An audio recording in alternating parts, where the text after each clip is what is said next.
showing off. Don't wanna have to wait tonight. Wait tonight. Bets are off. I'm gonna find my way tonight. Wait tonight. Won't you talk to me? I wanna heal your sorrow. Won't you talk to me? We'll make a new tomorrow. Won't you talk to me?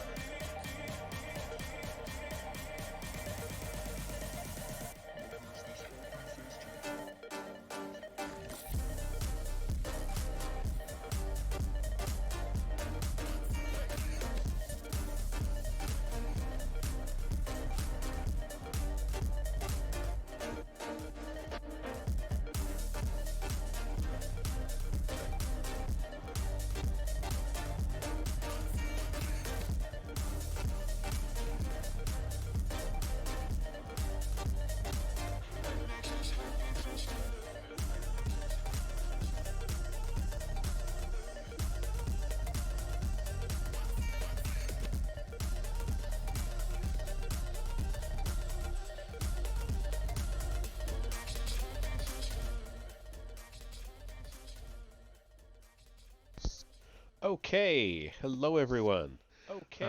Hello everyone. So, Hello everyone. whoa, echo. No, we don't want echo. All right, so there we are. So we are ready for some more Temple in the Lodge. I am not going to be gaming tonight or at all this week. For anybody that comes by for my gaming sessions, because I'm still down a monitor, and I just got word today I won't get that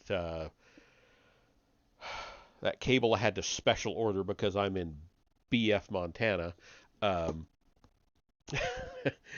I like it here, but hard to get stuff.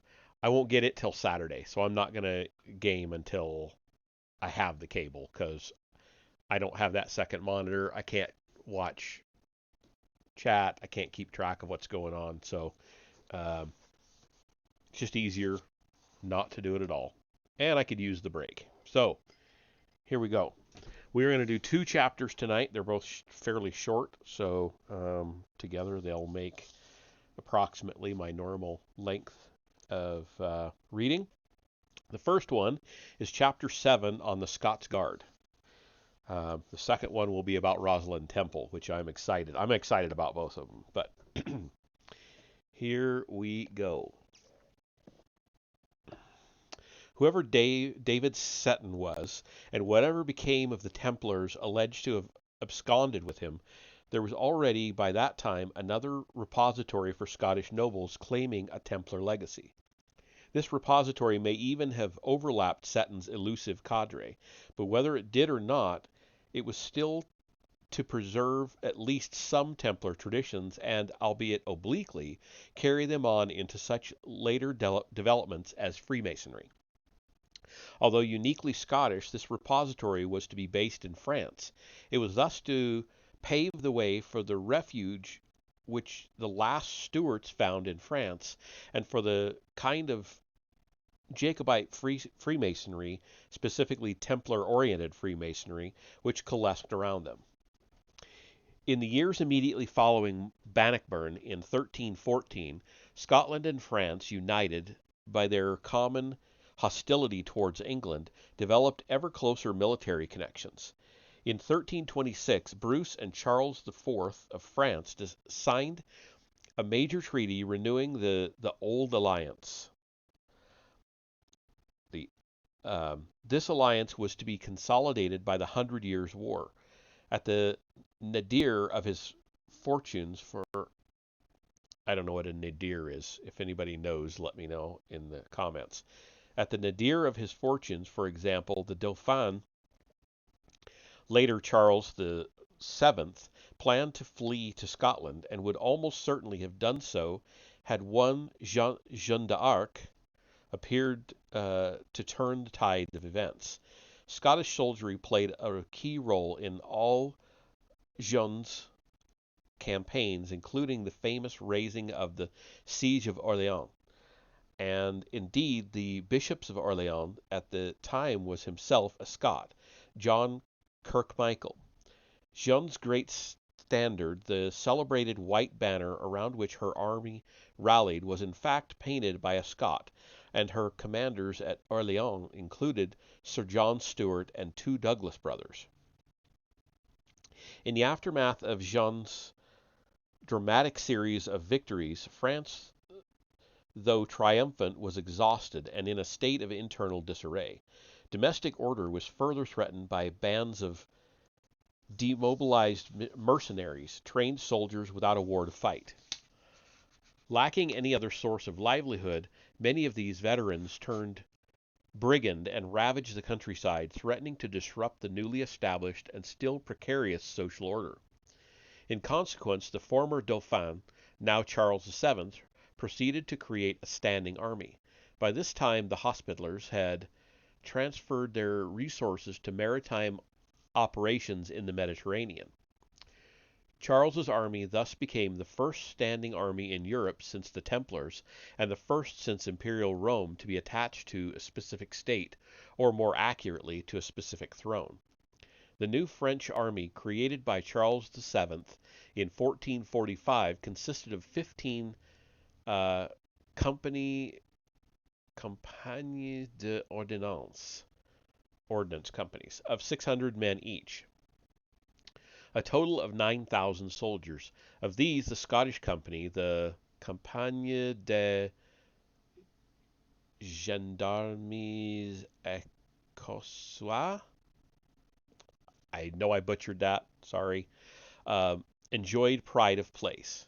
The Scottish company was unchallenged in its status as the Army's recognized elite. It was explicitly accorded premier rank over all other military units and formations, and would, for example, pass first in all parades. The commanding officer of the Scottish company was also granted the rank of Premier Master of Camp of French Cavalry.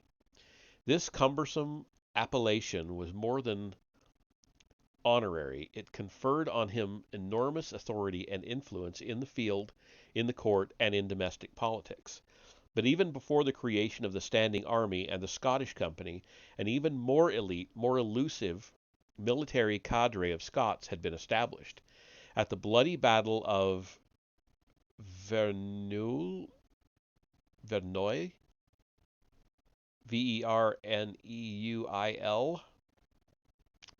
Battle of Verneuil, I'm going to say, in 1424, the Scottish contingents had acquitted themselves with particular bravery and self-sacrifice. Indeed, they were virtually annihilated along with their commander, John Stuart, Earl of Buchan, and other such nobles as Alexander Lindsay, Sir William Seton, and the Earls of Douglas, Murray, and Mar. A year later, in recognition of this action, a special unit of Scots was raised to serve as premier personal bodyguard to the French king. Initially, it consisted of 13 men-at-arms and 20 archers, a total of 33. A detachment of this cadre was in constant attendance upon the monarch, even to the point of sleeping in his bedchamber. The elite unit was divided into two sub-formations, the Garde du Roi and the Garde du Corps du Roi. Ugh, I know I butchered that. The King's Guard and the King's Bodyguard. Collectively, they were known simply as the Scots Guard. In 1445, when the standing army was raised, the number of men in the Scots Guard was commensurately increased, significantly enough by multiples of 13. In 1474, the numbers were definitively fixed, 77 men plus their commander in the King's Guard, and 25 men plus their commander in the King's Bodyguard. With striking consistency, officers and commanders of the Scots Guard were also made members of the Order of St. Michael, a branch of which was later established in Scotland.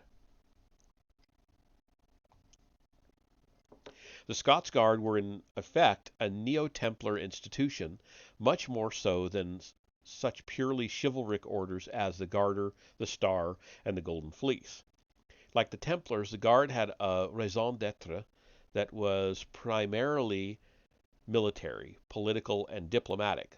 Like the Templars, the Guard offered both military training and a military hierarchy, as well as an opportunity to blood oneself in battle, to win one's spurs, and to acquire both experience and expertise. Like the Templars, the Guard functioned as a fantastic... Whoops, sorry, I lost my place. Guard functioned as a...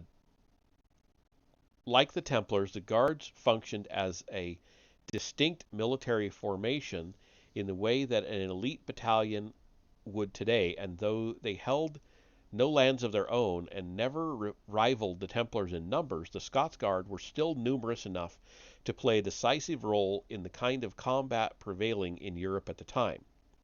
They differed from the Templars primarily in the absence of any explicit religious orientation, and in their allegiance not to the Pope but to the French crown. But the Templars' own religious allegiances had always been heterodox, and their obedience to the Pope little more than nominal, and the loyalty of the Scots Guard to the French crown was also, as we shall see, rather less fervent than it might have been.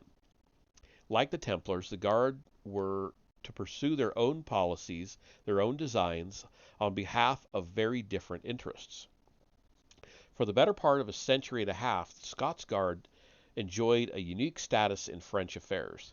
They functioned not just on the battlefield, but in the political arena as well, acting as courtiers and advisors in domestic affairs, as emissaries and ambassadors in international relations. Commanders of the Guard usually doubled in the role of royal chamberlain and often held a number of other posts, both honorary and practical, as well. Not surprisingly, they drew immensely high salaries for the age. In 1461, the captain of the Guard received some 167 livres tournois per month, just over 2,000 per year. This was equivalent to nearly half the revenue of a noble state. Officers of the Guard could thus maintain lifestyles of considerable affluence and prestige. Just as the Templars had recruited from the aristocracy of their age, so the Scots Guard drew their officers and commanders from the most august and distinguished families in Scotland, whose names had figured all through the country's history and are still resonant today. Cockburn, Cunningham, Hamilton, Hay, Montgomery, Seton, Sinclair, and Stuart. Between 1531 and 1542, there were 3 Stuarts in the Guard, one of them the unit's captain. Between 1551 and 1553, there were no fewer than 5 members of the Montgomery family in the Guard, one of them its captain, and 4 Sinclairs. In 1587, the time of the elusive David Seton, there were 4 other Setons, 3 Hamiltons, 2 Douglases, and a Sinclair. It is clear that the Scots Guard served a special function not only for the French throne, but also for the families who provided their recruits.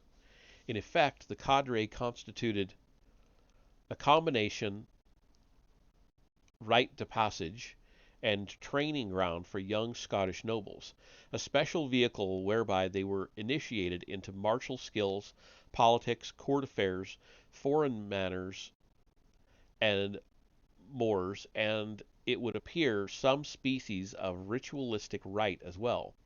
In a personal interview, a member of the present-day Montgomery family spoke to us of the pride that he and his relatives still took in their ancestors' affiliation with the Scots Guard. He also informed us that there was in the family a species of private order, semi-Masonic, semi-chivalric, to which all males of the Montgomery line were eligible for admission. This order, he said, which apparently dated from around the time of the Scots Guard, was called the Order of the Temple. Oh, there was an advert. Hold on. Oh, it is past. I was on the wrong page, so I couldn't see it come up. All right. Well, we'll keep an eye on it. In theory, as we have seen, the Scots Guard owed their allegiance to the French throne, or more specifically to the Valois dynasty, which at that time occupied the French throne. But the legitimacy of the Valois was also being vigorously challenged at the time by a number of other powerful interests. Chief among these was the House of Lorraine and its cadet branch, the House of Guise. Indeed, much of French history during the 16th century revolved around the murderous feud between these rival dynasties. The houses of Guise and Lorraine were ruthlessly determined to depose the Valois, by political means if possible, by murder if necessary, and establish themselves on the throne. By 1610, no fewer than 5 French monarchs were to have died either by violent means or by suspected poisoning, and the factions of Guise and Lorraine were themselves to be depleted by assassination. The Scots Guard played an ambiguous role in this internecine strife. In effect, they had been placed in an equivocal position. On the one hand, their nominal allegiance was to the Valois, for whom they constituted a personal bodyguard and a nucleus of an army. On the other hand, it would have been impossible for them not to have some ties with the houses of Guise, and Lorraine. And in 1538, as we have noted, Mary de Guise had been married to James V of Scotland, forging a crucial dynastic bond between their respective houses. When Mary's daughter, Mary Queen of Scots, ascended the throne, Scotland's monarch was therefore half Stuart, half Guise Lorraine. I don't know whether it's Guise or Guise. And thus was something to which the aristocrats of the Scots Guard could hardly have been indifferent. In 1547, Henri II, the Valois King of France, increased their status and privileges. Notwithstanding this, however, they were often active, and not always secretly, on behalf of Henri's Guise-Lorraine rivals. In 1548, for example, the young Mary Stuart, then aged 6, was brought to France under an escort of the Scots Guard. 10 years later, a detachment of the Guard spearheaded the army of Francois Duc de Guise, when in an action that made him a national hero, he wrested the long-contested port of Calais from English hands. Among the Scottish families contributing to the Guard were, as we have seen, the Montgomerys. In 1549, there were 5 Montgomerys serving in the unit simultaneously. Between 1543 and 1561, a period of nearly 20 years, the Guards were commanded first by James de Montgomery, then by Gabriel, then by James again. In June 1559, there occurred one of the most famous and dramatic events of the 16th century, whereby Gabriel de Montgomery inscribed for himself, his family, and the Guard a permanent place in the history books, and, knowingly or otherwise, struck a major blow for the houses of Guise and Lorraine. I'm actually thinking that's probably Guise, but whatever. I'm going to keep saying Guise, because as part of the festivities attending the marriage of 2 of his daughters, Henri II of France had scheduled a gala tournament attended by nobles from all over Europe. The king himself was famous for his own love of jousting and was eager to participate personally in the event. The assembled populace and dignitaries watched him enter the lists.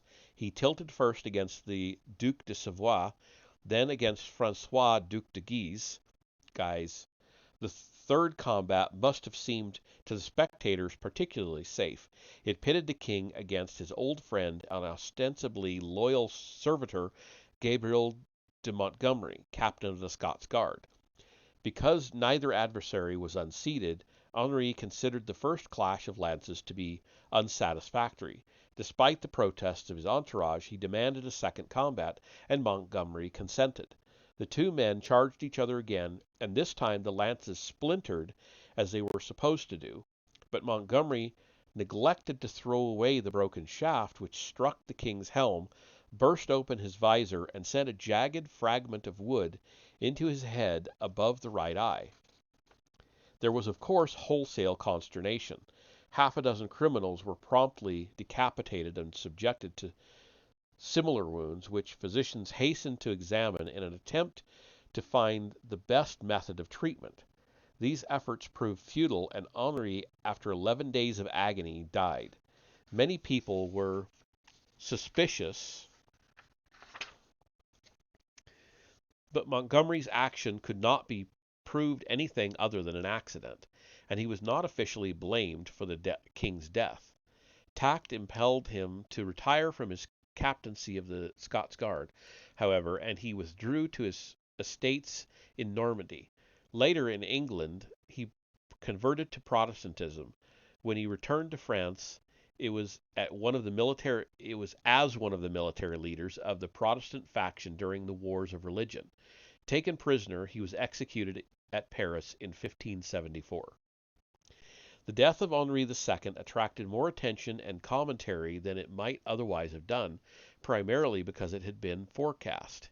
It had been forecast twice, in fact, 7 years before by Luca Guarico, a prestigious astrologer, and 4 years before by Nostradamus, who in 1555 had published the first of his celebrated compilations of prophecy called The Centuries, which contained the ambiguous but suggestive quatrain. Oof.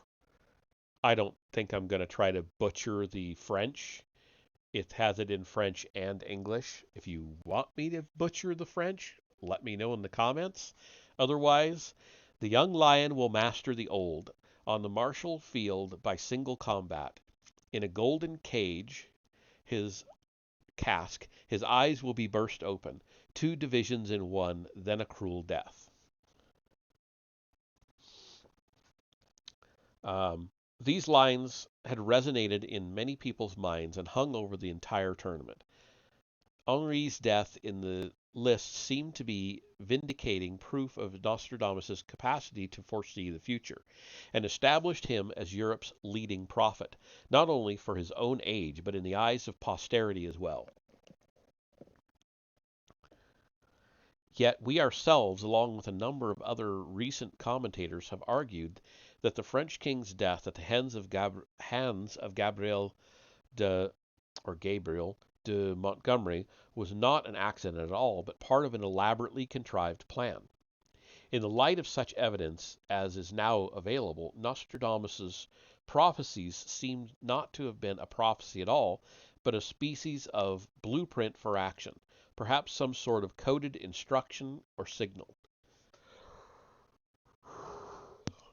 To or from whom? To or from the houses of Guise and Lorraine, on whose behalf Nostradamus now appears to have been acting as a clandestine agent. And if this is so, Gabriel de Montgomery would have been his co-conspirator, or at any rate, the instrument chosen by the Guise-Lorraine faction to execute their design in such a fashion that no one could be charged with criminal intent.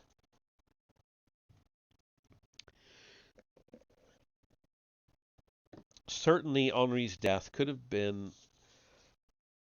not have been more opportune for Guise-Lorraine interests. Despite increasingly brazen efforts to turn it to account, however, they failed to capitalize on it as effectively as they desired. For the next decade, virtual anarchy prevailed. Excuse me. Sorry about that. Virtual anarchy prevailed in France as the warring factions Valois and Guise-Lorraine conspired and jockeyed for the throne. In 1563, Francois Duc de Guise was assassinated. The Scots Guard became increasingly public in their support for Stuart interests, which coincided with Guise-Lorraine interests, and they therefore incurred a growing mistrust from the Valois monarchy until Henri II's grandson, Henri III, refused to provide maintenance for them. Although they were eventually reconstituted,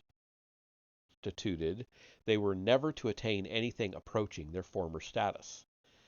In Scotland and in France, everything was to come to a head at once. In 1587, Mary Queen of Scots was executed by her Damn, sorry about that. Mary Queen of Scots was executed by her relative Elizabeth I. In 1588, the year of the Spanish Armada, Francois de Guise's son, the new Duc de Guise, along with his brother, the Cardinal de Guise, were both on the orders of Henri II, assassinated at Blois. Blois, Blois. I don't know. A year later, Henri was assassinated in turn by vindictive Guise-Lorraine adherents. Only under Henri IV, a monarch acceptable to all faction, was a semblance of order restored to France. By that time, however, the houses of Guise and Lorraine had lost 2 generations of dynamic, charismatic, but ruthless young men. The Valois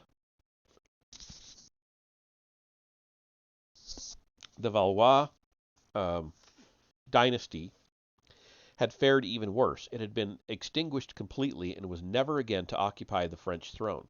For the next 2 centuries, France was to be ruled by the Bourbons. Or Bourbon. I don't know. Bourbons. As for the Scots Guard, even when reconstituted, they were greatly reduced in number and by 1610 had lost virtually all their privileges, becoming simply another regiment in the French army. During the 17th century, 2/3 of their personnel were Frenchmen, not Scots. Nevertheless, a vestige of their former prestige still clung to them. In 1612 they were commanded by the Duke of York, consequently Charles I of England. Interestingly enough, the Guards' rolls for 1624 show 3 Settons, one of whom is named David. By 1679 he had become a brigadier. The guard themselves were last to see service in 1747 during the War of the Austrian Succession at the Battle of Lawfeld. Yeah. The Scots Guard, although sadly diminished by events, constituted, as we have seen, something akin to a Neo-Templar institution. It also served as a crucial conduit of transmission. The nobles comprising the Guard were heirs to original Templar traditions that were the means by which these traditions were returned to France and planted there, to bear fruit some 2 centuries later. At the same time, their contact with the House of Guise and Lorraine exposed them in France to another corpus of esoteric tradition. Some of this corpus had already found its way back to Scotland through Mary de Guise's marriage to James V, but some of it was also to be brought back by the families constituting the Scots Guard. The resulting amalgam was to provide the true nucleus for a later order, the Freemasons.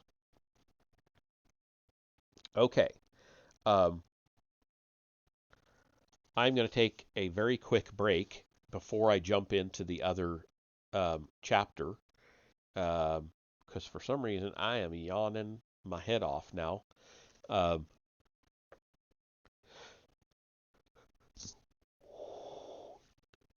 Like that. So I'm going to take a quick break. I'll come back, and the next chapter is 11 pages, so not much longer than what we just read, and it's about Rosslyn Temple, or Chapel, whichever you want to call it. I don't know. We'll see what these guys call it in a few minutes, but I shall return.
Okay, back to it.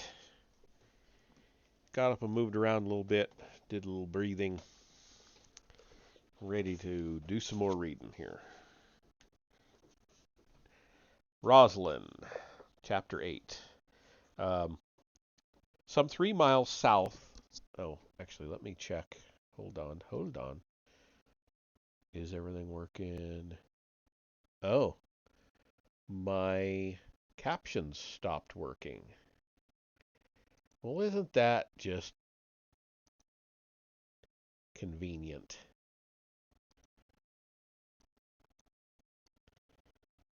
I like the captions, so I'm going to get them going again. Bear with me. It's really not that difficult to do. It just takes a second. There we go. That should get us. Yeah, we're there. Alright. Back to it then. Some 3 miles south of Edinburgh lies the village of Roslyn. It consists of a single street and a parade of shops and houses, and at the end, two pubs. The village begins at the edge of a steep wooded gorge, the valley of the North Esk. 7 miles away, near where the North Esk joins the south, lies the former Templar preceptory of Ballantradock, now simply called Temple. The valley of the North Esk is a mysterious, seemingly haunted place. Carved into a large moss-covered rock, a wild pagan head gazes at the passer-by. Further downstream, in a cave behind a waterfall, there is what appears to be another huge head with cavernous eyes. Perhaps a weathered carving, perhaps a natural product of the elements. The path leading through the valley is crossed by numerous ruined stone buildings and passes by a cliff face with a dressed stone window. Behind this window is a veritable warren of tunnels, sufficient to conceal a substantial number of men and accessible only by a secret entrance. One had to be lowered down a well. According to legend, Bruce found refuge here during one of the many crises that beset his campaigns. Perched on the very edge of the gorge is an eerily strange edifice, Rosalind Chapel. One's first impression is that it appears to be a cathedral in miniature.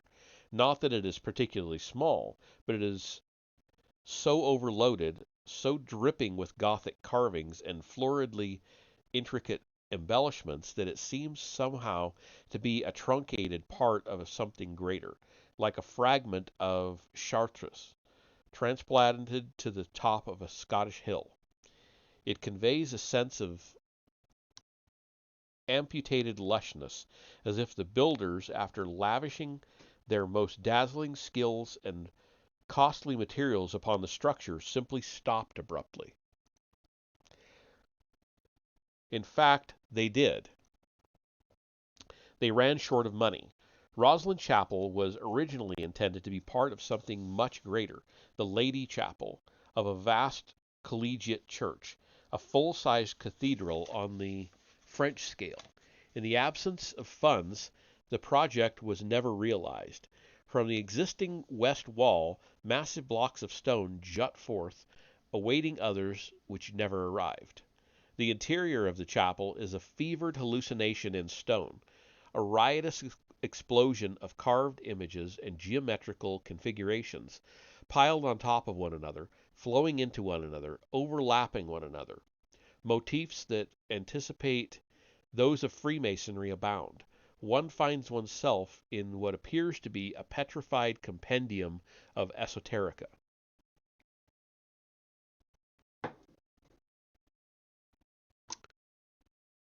Another advert? Where? I actually have the web page up and I'm not seeing it. Well, ain't that some dang shit? Huh. Okay. I might have to watch it on a different device or something to be able to catch that because it never came up on my screen. And, um, Okay. Okay. As one would expect of such a place, Rosslyn Chapel is a focus for secrets and for legends.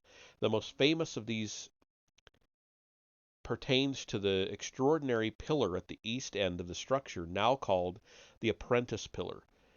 An account printed in 1774 speaks of, quote, a tradition that has prevailed in the family of Rosslyn from father to son, which is, that a model of this beautiful pillar having been sent from Rome or some foreign place, the master mason, upon viewing it, would by no means consent to work off such a pillar, till he should go to Rome or some foreign part, to take exact inspection of the pillar from which the model had been taken, that in his absence, whatever might be the occasion of it, an apprentice finished the pillar as it now stands, and that the master, upon his return, seeing the pillar so exquisitely well finished, made enquiry about who had done it, and being stung with envy, slew the apprentice.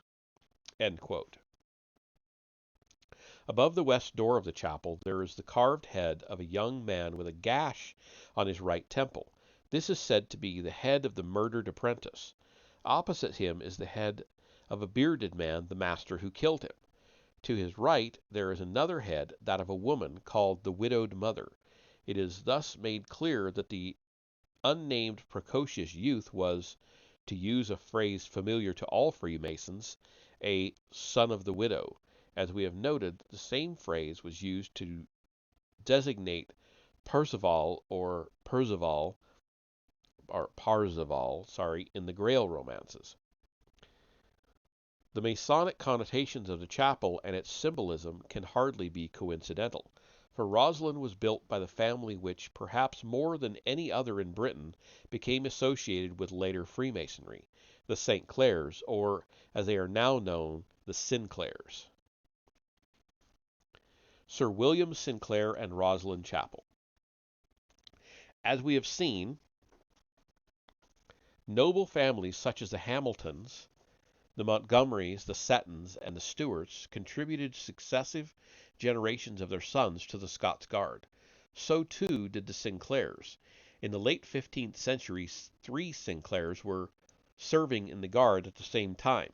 In the mid-16th century, the period of Gabriel de Montgomery, there were no fewer than 4 Sinclairs in the unit. Altogether, between 1473 and the death of Mary Stuart in 1587, the rolls of the Scots Guard testify to the enrollment of 10 members of the family from Scotland, and of course was also the French branch of the family, the Norman St. Clair sur Epte, which was particularly active in the French politics of the age. While certain members of the Sinclair family were pursuing military and diplomatic careers on the continent, others were equally busy at home, as indeed they had been since Bruce's time. In the early years of the 14th century, William Sinclair had been Bishop of Dunkeld, along with Bishops Wishart of Glasgow, Lamberton of St. Andrews, Mark of the Isles, and David of Moray. William Sinclair had been one of the 5 leading Scottish ecclesiastics to rally around Bruce and his cause. The bishop's nephew, also named William, had been one of Bruce's closest friends and retainers. On Bruce's death in 1329, it was Sir William Sinclair, along with Sir James Douglas, who embarked with his heart for the Holy Land, only to die in Spain. In the late 14th century, 100 years before Columbus, another Sinclair was to embark on an even more audacious exploit. Around 1395, Sir Henry Sinclair, Earl or Prince, as he is sometimes styled, of Orkney, together with the Venetian explorer Antonio Zeno, attempted to cross the Atlantic. Certainly he reached Greenland, where Zeno's brother, also an explorer, claimed to have discovered a monastery in 1391. Recent studies suggest he may even have reached what was later to be called the New World. According to certain accounts, there is some intriguing evidence that indicated that he intended making for Mexico. If this is true, it would explain why, when Cortez arrived in 1520, he was identified by the Aztecs not only with the god Quetzalcoatl, but also with a blond-haired, blue-eyed white man who had allegedly preceded him long in the past. Prince Henry's grandson, Sir William Sinclair, was also active at sea. The husband of Sir James Douglas's niece and brother-in-law of Sir James himself had been appointed Grand Admiral of Scotland in 1436 and was subsequently to become Chancellor as well. But his greatest renown, which was to link him even ever after with Masonic and other esoteric traditions, lay in the sphere of architecture. It was under Sir William's auspices that in 1446 the foundations for a large collegiate church were laid at Roslyn. In 1450 the structure was formally dedicated to St. Matthew, and work proper began. While it preceded, another William Sinclair, probably the nephew of Roslyn's builder, became the first member of his family to enroll in the Scots Guard and rose to prominence in the unit. The building of Roslyn Chapel was to take 40 years. It was finally completed in the 1480s by Sir William's son, Oliver Sinclair, a close associate of Lord George Seton, who swore fealty to Oliver Sinclair for life at this time. Oliver Sinclair never proceeded with the rest of the church, probably because, by now, as it appears, Sinclair energies were being diverted elsewhere. Sir William's grandson, also named Oliver, was a military officer, close confidant of the Master of the Royal Household to James V, and Master of the Royal Household to James V. In 1542, he commanded the Scottish army at Solway Moss, where he was captured. On giving his parole to aid the English cause, he was released, but seems not to have held to his oath. In 1545 he was ordered to return to prison in England, whereupon he proceeded to disappear from history, presumably going to ground in the Scottish hinterlands or perhaps abroad.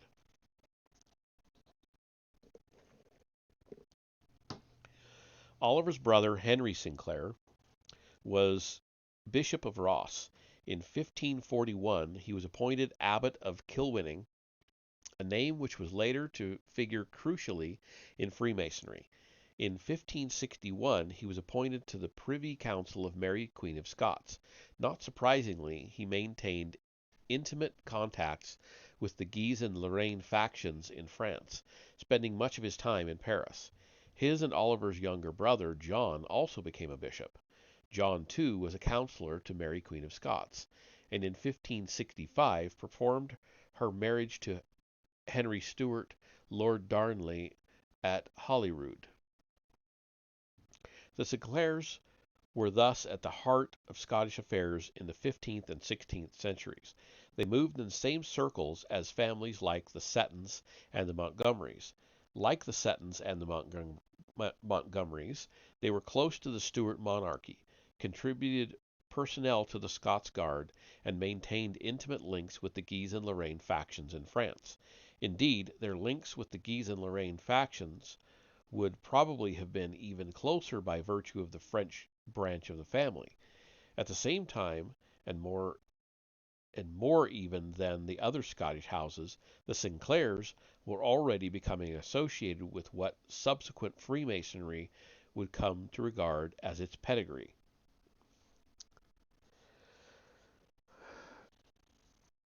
Okay, we've got a picture here. Actually, let's see. We've got several pages of pictures, so I'll show the pictures and then start up with the reading again. So this first one, the remains of Roslyn Castle near Edinburgh, home of the St. Clairs, now Sinclairs. since the 12th century. It was destroyed in 1650 by General Monk. So here is it. Oh, yeah, there we go. It's wait a minute. It's hard for me to see what I'm doing because I don't have that spare. Okay. Ah, no, not doing a very good job of this today. Sorry. So there we go. Now I'm going to go up slowly.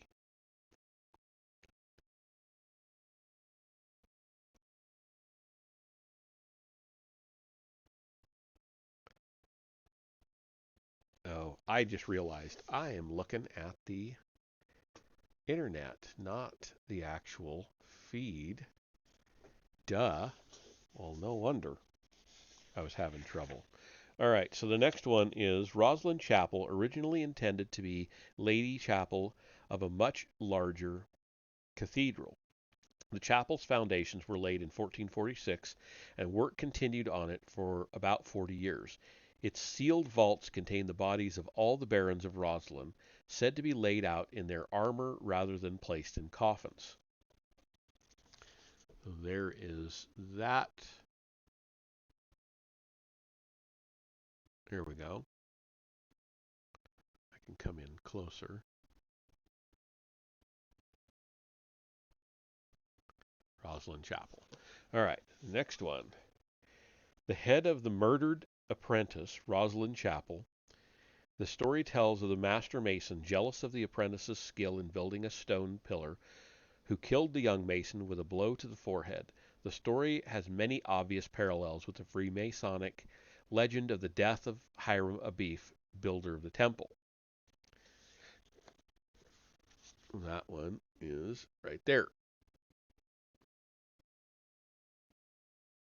You can see the gash on his head. And next, the apprentice pillar, Rosslyn Chapel, one of 3 pillars on a raised and separated stage at the east of the chapel. It was for building this, according to legend, that the apprentice was killed. It is very intricate. Let me get in closer here. There we go. Now you can see some detail. Very, very intricate. Okay, and I think we've got one more picture. No, 2 more pictures. All right. Both pictures, 18 and 19. Rosslyn Chapel, examples of the prevalent Celtic vegetation god, the Green Man, which pervades all of the more conventional secular and Christian decoration of the chapel. So there's that one.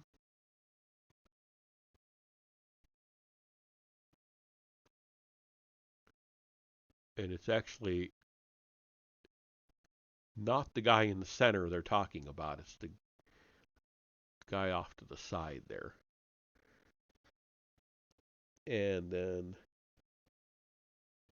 they're in the center between the angel and, well, between the 2 angels.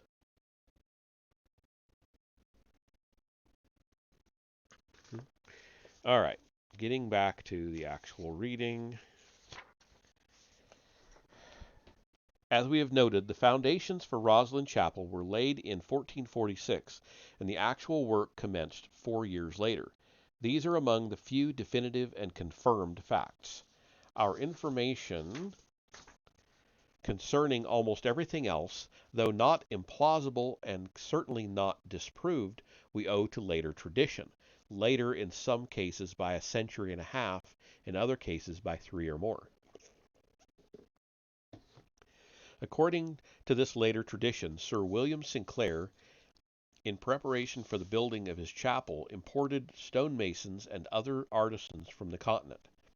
The town of Rosslyn itself was supposedly built to house and accommodate the new arrivals. Tradition also has it, quote, that in 1441 James II, King of Scotland, appointed St. Clair, patron and protector of Scottish Masons, that the office was hereditary, that after his death circa 1480 his descendants held annual meetings at Kilwinning, the nomination of craft office bearers remained a prerogative of the kings of Scotland, that it was neglected by James VI when he became King of England.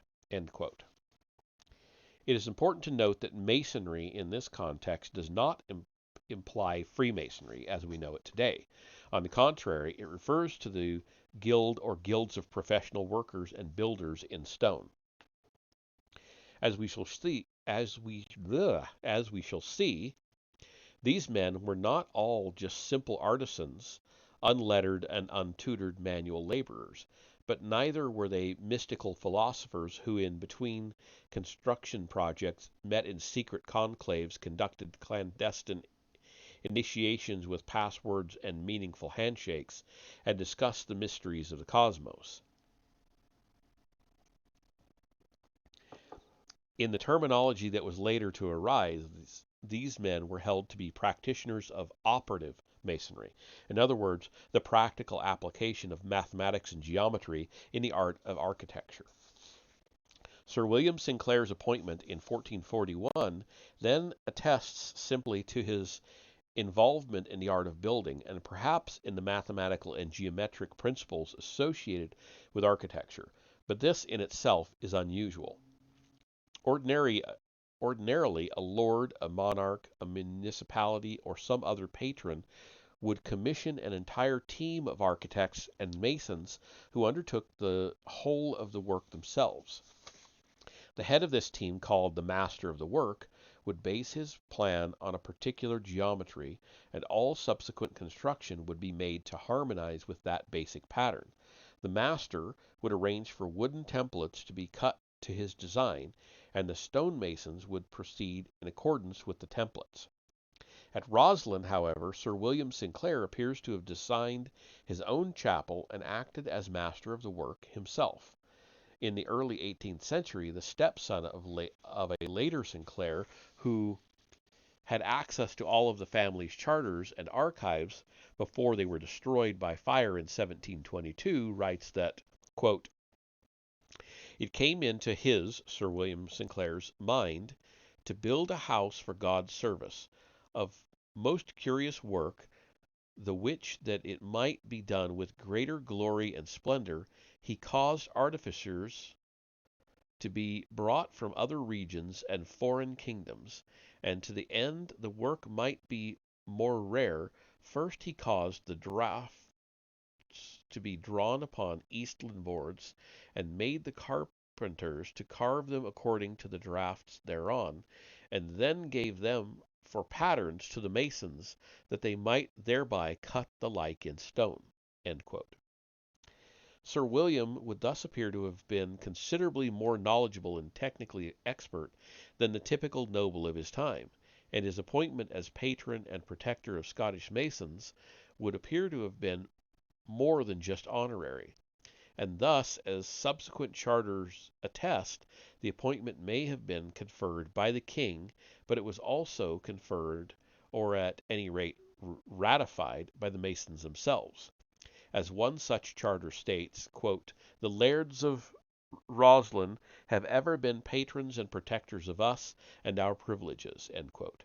And a letter dating from the late 17th century declares, quote, "The lairds of Roslin have been great architects and patrons of building for many generations. They are obliged to receive the mason's word, which is a secret signal masons have throughout the world to know one another by." End quote.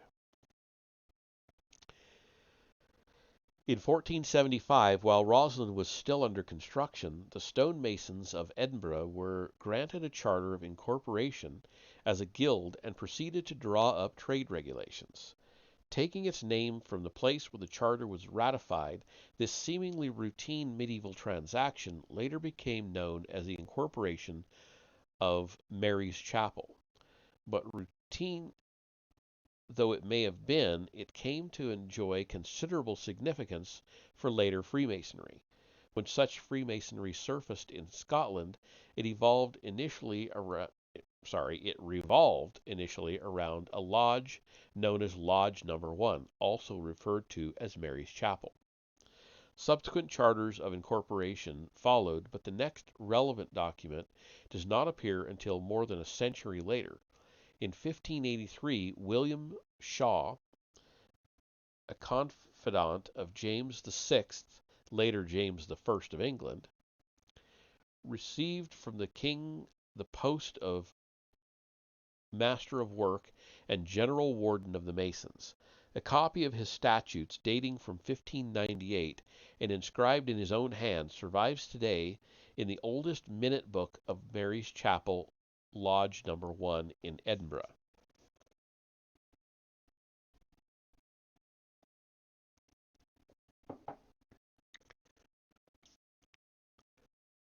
What's cool?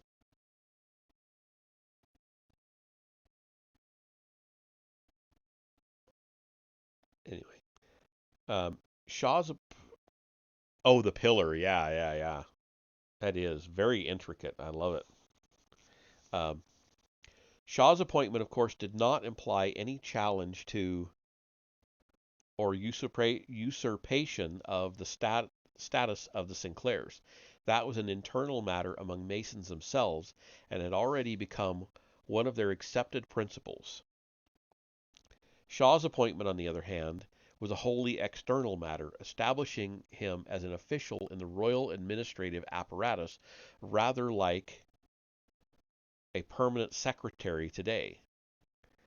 He would have acted in effect as a kind of liaison or ombudsman between Masons and the Crown. Shaw's tenure terminated in 1602, partly shortly before or shortly after that date. Another important document was issued, known as the St. Clair Charter. The text laments that, quote, "Our hale craft has been destitute of any patron, and the protector and overseer, which was gendered many false corruptions and imperfections," end quote. It's in some of that Middle English that's where the spelling is all wonky. From this, it would seem that the Sinclairs, whatever their hereditary status, had been lax, negligent, or worse, and yet the charter proceeds to reaffirm the old allegiance by acknowledging the William Sinclair of the time and his heirs as overseers, patrons, and judges of the craft and its members. The signatures appended to this statement come from lodges already in existence at Edinburgh, Dunfermline, St. Andrews, and Haddington. In 1630, a second St. Clair Charter was drawn up. It repeated the tenets of the previous charter and elaborated on them. The attached signatures bear witness to new lodges in Dundee, Glasgow, Ayr, and Stirling.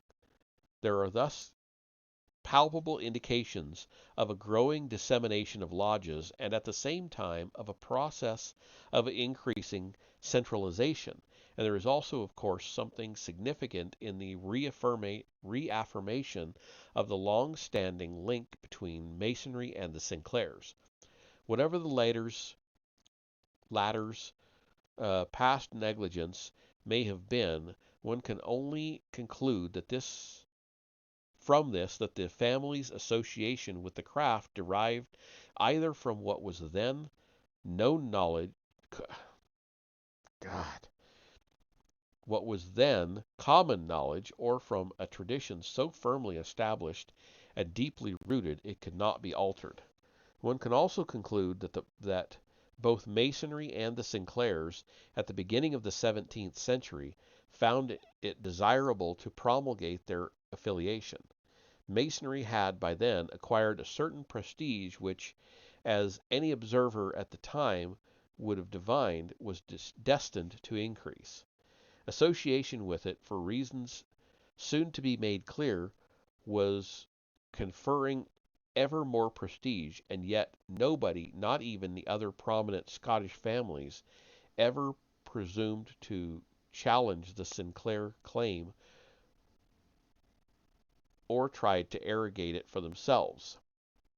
The Settons, the Hamiltons, the Montgomerys, and other such families, including the Stuarts, were all to become deeply involved in what was already emerging as Freemasonry.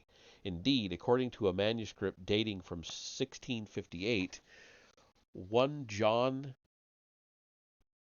Milne, master of the lodge at Scone, and His Majesty's own desire, entered James VI as freeman, meeson, and fellow craft. I guess that means mason. Pride of place, however, continued to be accorded to the Sinclairs.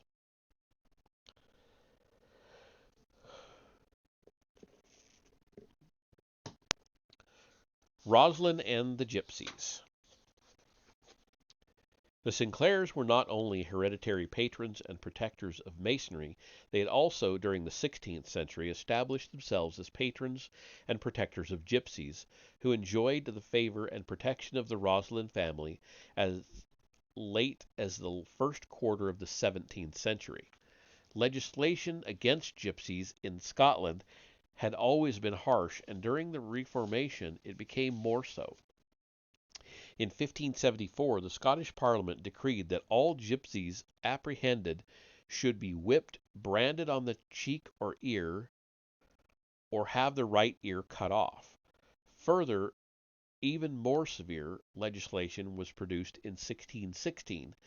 By the end of the 17th century, gypsies were being deported en masse to Virginia, Barbados, and Jamaica. That's interesting. I didn't know about that. In 1559, however, Sir William Sinclair was Lord Justice General of Scotland under Queen Mary. Although his efforts do not appear to have been notably successful, he nevertheless opposed the measures then being implemented against gypsies. Availing himself of his judicial status, he is said to have intervened on one critical occasion and saved a particular gypsy from the scaffold. From then on, the gypsies became annual visitors to the Sinclair estates, which offered them a welcome refuge. Every May and June they would congregate in the fields below Rosslyn Castle, where they would perform their plays. Sir William Sinclair is even said to have made available 2 towers of the castle for them to occupy during their stay in the vicinity. These towers came to be known as Robin Hood and Little John. The designations were significant, for Robin Hood and Little John was a favorite Maytide play performed by English and Scottish gypsies at the time, and like the gypsies, it had been officially banned. The Scottish Parliament decreeing on 20 June 1555 that no one should act as Robin Hood, Little John, Abbot of Unreason, or Queen of May. Gypsies had, of course, long been credited with second sight. Towards the beginning of the 17th century, this faculty became increasingly attributed to Freemasons as well. One of the earliest and most famous references to Freemasonry as we know it today appears in a 1638 poem by Henry Adamson of Perth called The Muses' Threnody. This poem contains the oft-quoted lines, uh, For we be brethren of the rosy cross, we have the Mason word and the second sight. Things for to come we can foretell aright. End quote.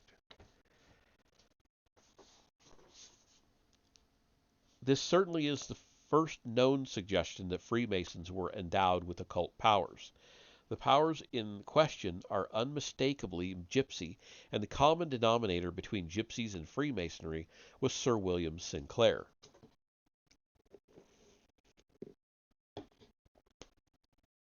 Damn it, Jim. I missed your note on the advert again. I got to look up at chat more often.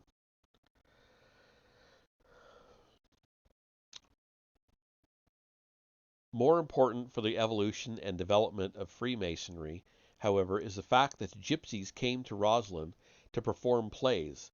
Indeed, one prominent authority on the subject has stated that the troops received every May and June at Roslyn were not gypsy at all, but in reality a company of strolling players. Whether they were gypsies or not, the fact remains that they regularly performed at the home of Scotland's Chief Justice a play banned by law. Why should it have been banned? In part, of course, because the subject matter itself, the endorsement of a legendary outlaw, would have been seen as subversive. In part, because the austere Calvinist Protestantism then being promulgated in Scotland by John Knox, regarded as Cromwell's Puritans were to do in England a century later, all theatre as immoral. But the primary reason became evident from the phraseology of the decree whereby the play was banned. No one should act as Robin Hood, Little John, Abbot of Unreason, or Queen of May. The Abbot of Unreason is, naturally, the Friar Tuck of legend. The Queen of May is the figure more generally known as Maid Marian.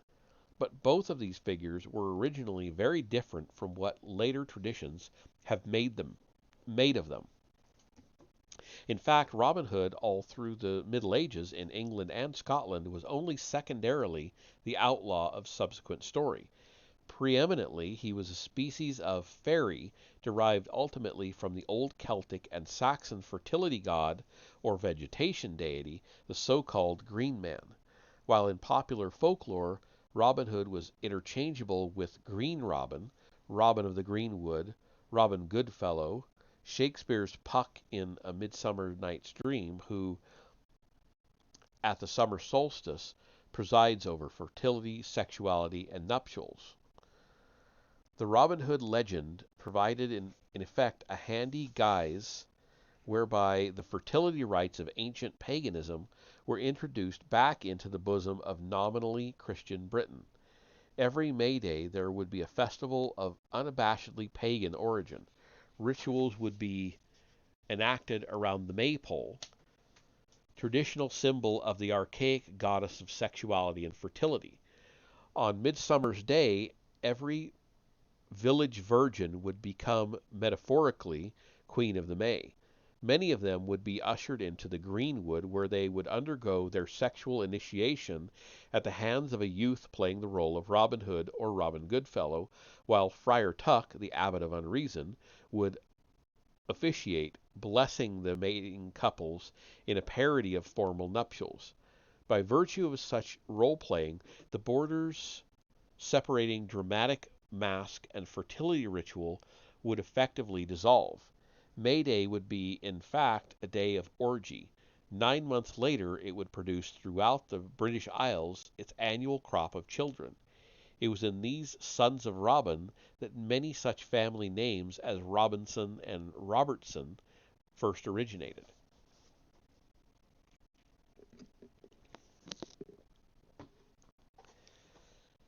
In the context of the time, then, a play entitled Robin Hood and Little John, a play enacted every May and June at Roslyn, whether by gypsies or by a troupe of strolling performers, which involved an orgiastic Abbot of Unreason and a Venus-like Queen of the May, would not have been conventional drama as we conceive it today. On the contrary, it would have been a pagan fertility rite or a dramatization of a pagan fertility rite, which Christians of every stamp, whether Calvinist or Roman Catholic, could only have found scandalous and sinful. But this was what theater usually meant or implied for the rural populace of the age. It is hardly surprising, therefore, that the somber, self-righteous Puritan legislators of 16th century Scotland and 17th century England should have waxed sanctimonious about such theater. We're getting there. 2.5 pages left.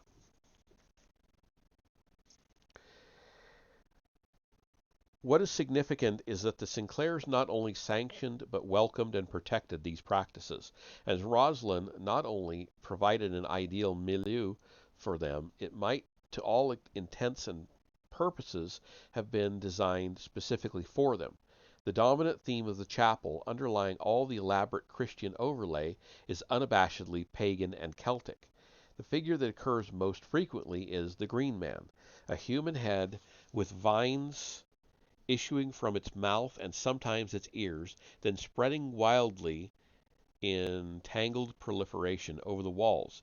Indeed, the Green Man is everywhere in Rosslyn Chapel, peering out at every turn from liana-like tendrils which he himself engenders. His head, for there is never a body attached to it, is like the heads of the Templars were accused of worshipping, or the severed heads of ancient Celtic tradition, both of which were talismans of fertility.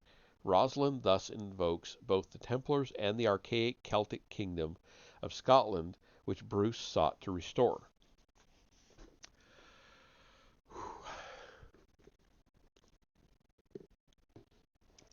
At Rosslyn Chapel, a number of critical elements, in some cases from very diverse sources, converged.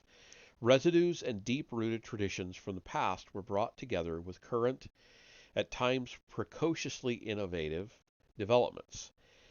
There must, for example, have been a productive interaction between the Sinclairs, the operative stonemasons who built under their auspices, and the gypsies or traveling players who performed under their protection. The fusion of such elements was a crucial step in the eventual coalescence of Freemasonry. But other elements, the old chivalric Templar legacy, for instance, had yet to be assimilated, and certain supremely important new elements had still to be added. For the rural populace, as we have seen, the idea of theater was represented by such works as Robin Hood and Little John.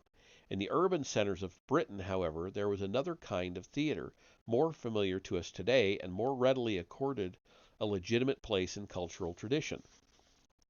This was the miracle or mystery play, which first began as early as the 12th century and attained its fullest development during the 14th and 15th.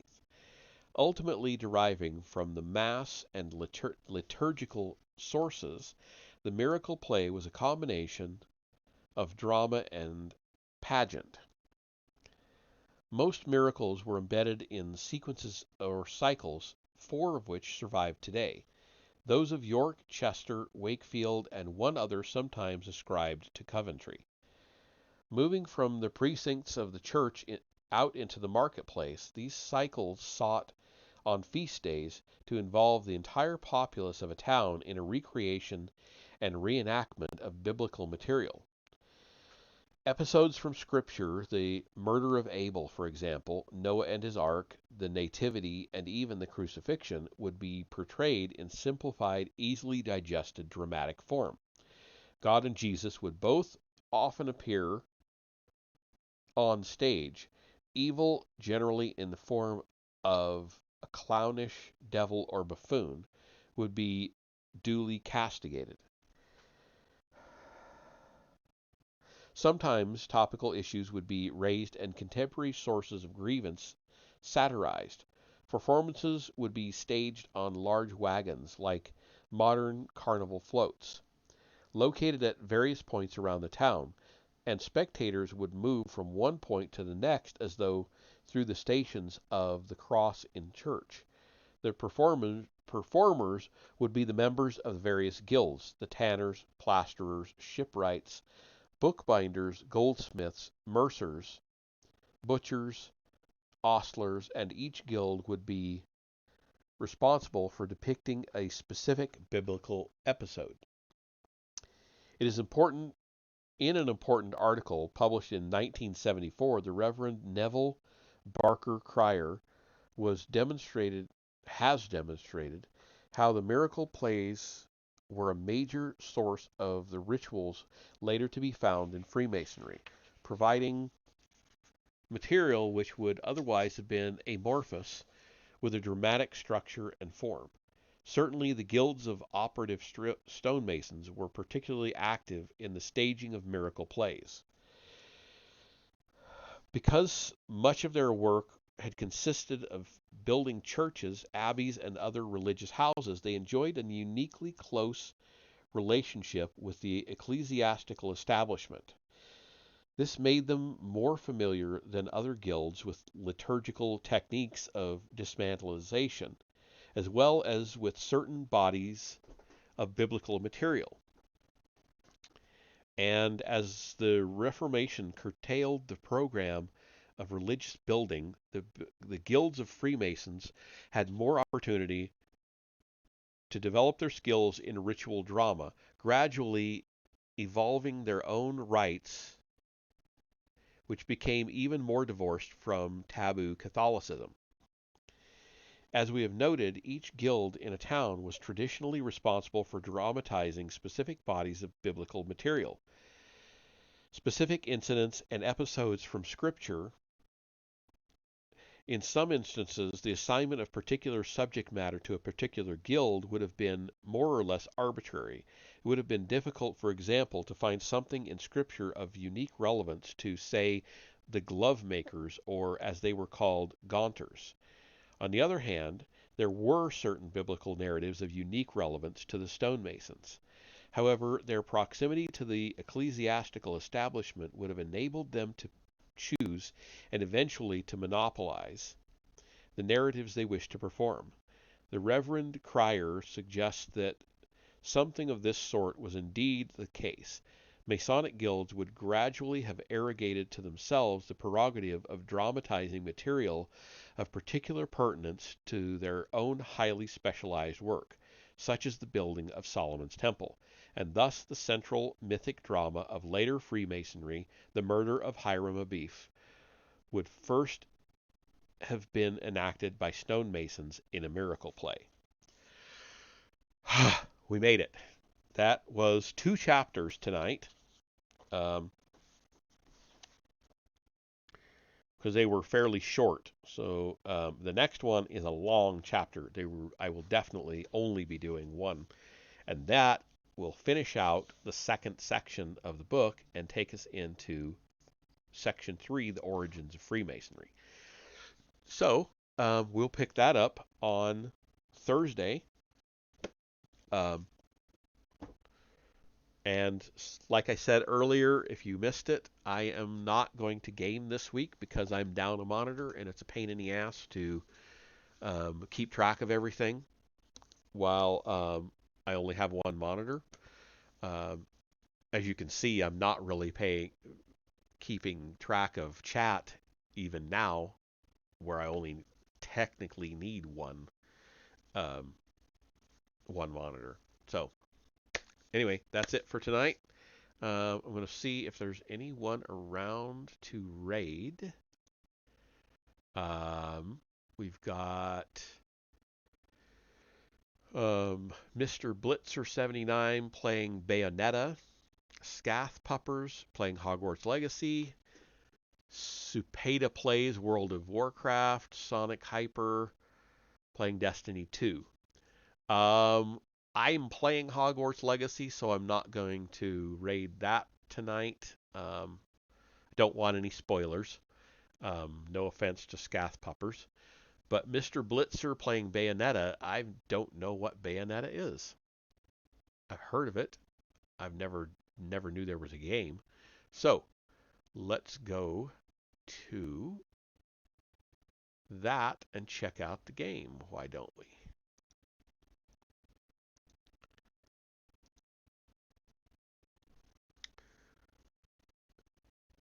And I will see you all over there.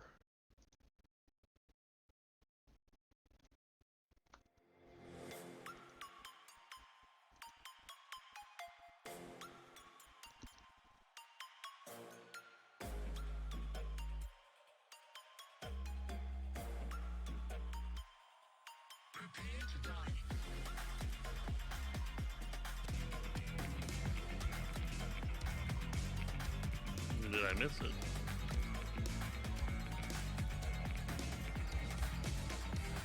do. Do, do, do.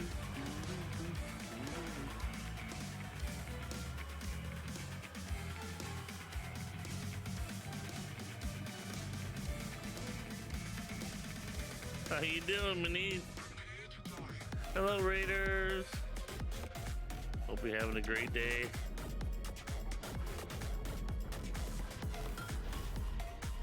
We're just pole dancing to move the world around, so.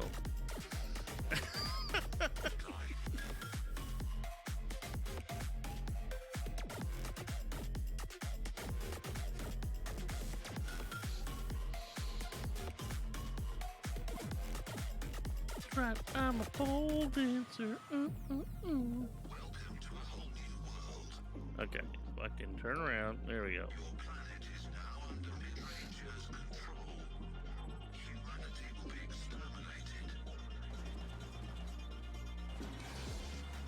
Shit. Okay, so I gotta do kitty cat run.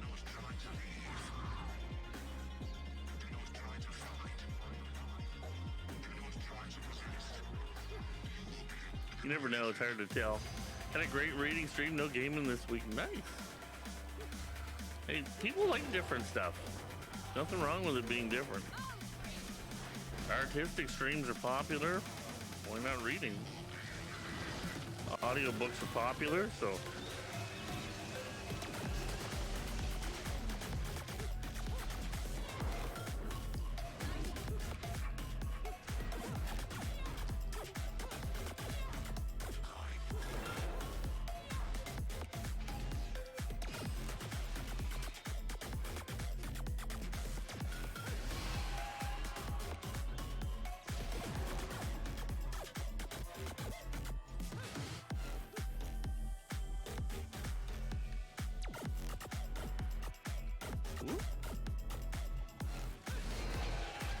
There we go, we got him.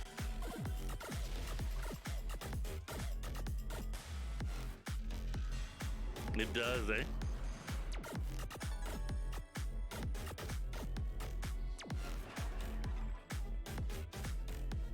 Maxing and relaxing.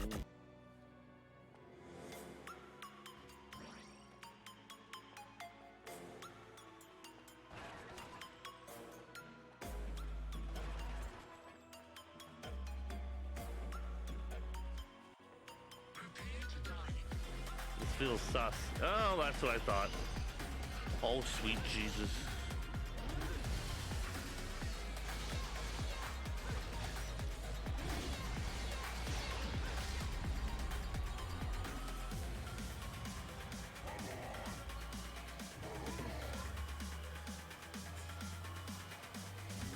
What?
At least they weren't the same as the ones I had to deal. Oh my lord above.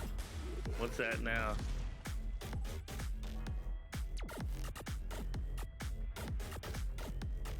Oh man.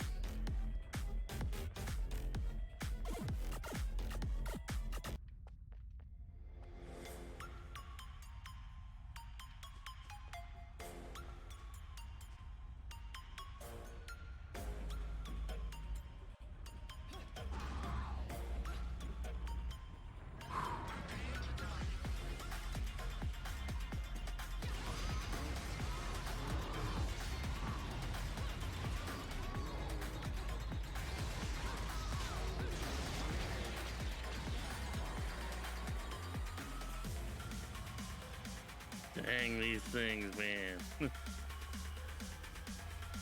Yeah, bringing very angry things to bite me on the bum.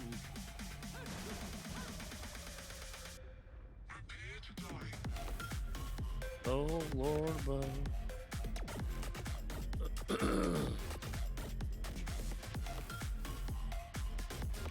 I'm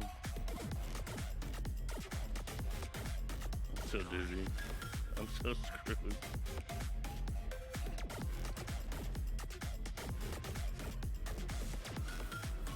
Okay.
Asshole.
Hey, Brandon. Have a good night, Crixus.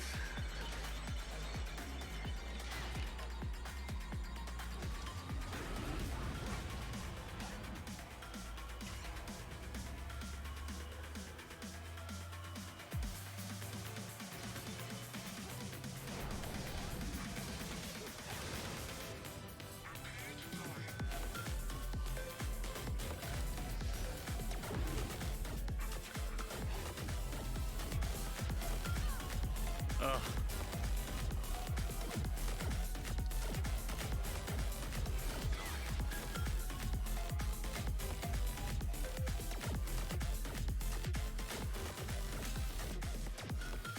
Thank you for the sub, the dear one, Manise, you rock. Thank you so much.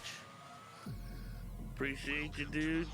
Certainly a rough day shuffling all day. Brandon, you don't have to be sorry for that. People have lives. People come and go. I get that. We all get that. It's a normal day. Whoop.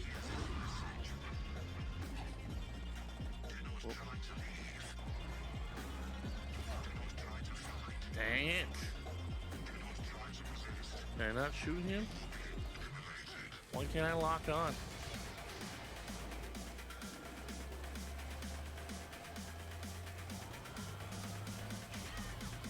Oh, this guy's gonna kill my ass.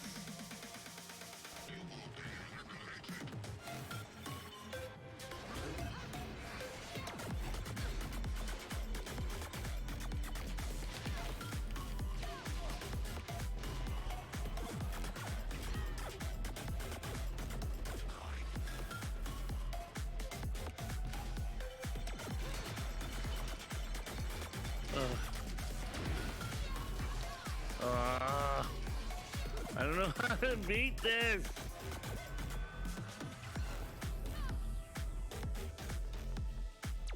This is like the worst possible situation when you get stuck. Like I had full health, and I'm fighting an enemy I can't get to. I don't know how to beat that. Fucking hell. This is the hardest part of the fucking game. I hate snow too, but the alternative is venomous snakes and a lot of venomous insects.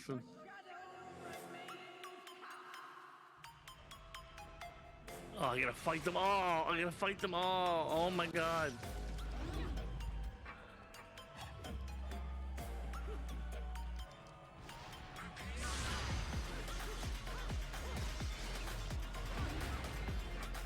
Wait a second. Maybe I just... Oh, shit. Oh, come on! That's bullshit.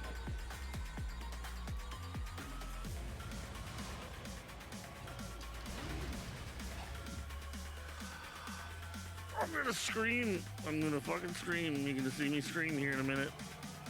I don't understand. I don't understand. Ugh.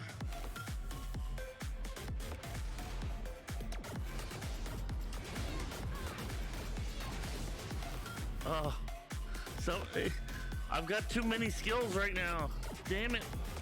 They're fucking me up. She's got some that cover distance, and if you, oh,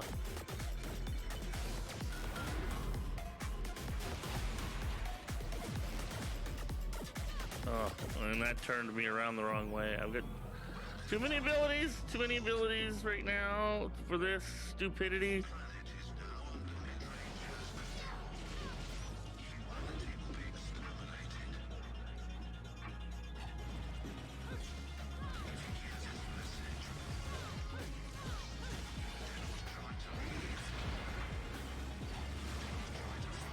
Stop it!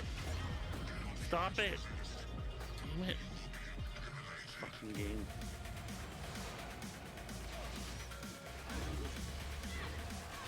Okay. Oh god, that's so fucking bananas. Worst part of the game right there. That's just irritating. This is the wrong way. I'm gonna freak out. Oh my god.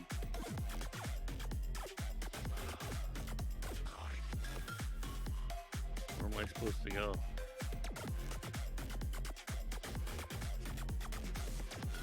Are you kidding me?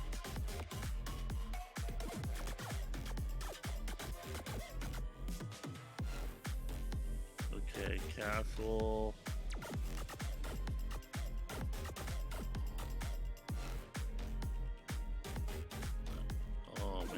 Okay. Popped up there. I'm really confused. I don't know where to go.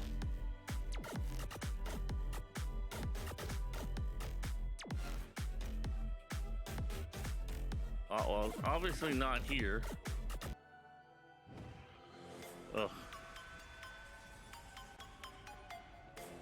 Maybe this way?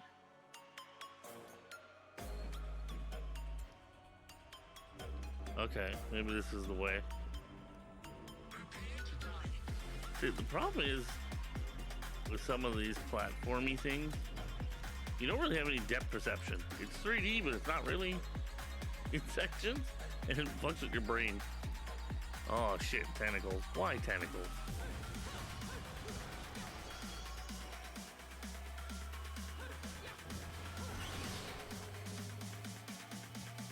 Anything else to pick up? No.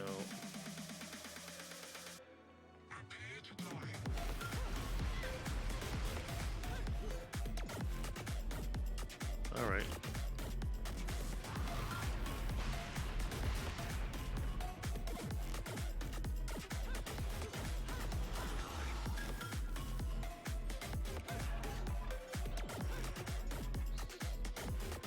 That's right, Sonic the Hedgehog ring. It's funny because this game is made by Sega, so. Woo!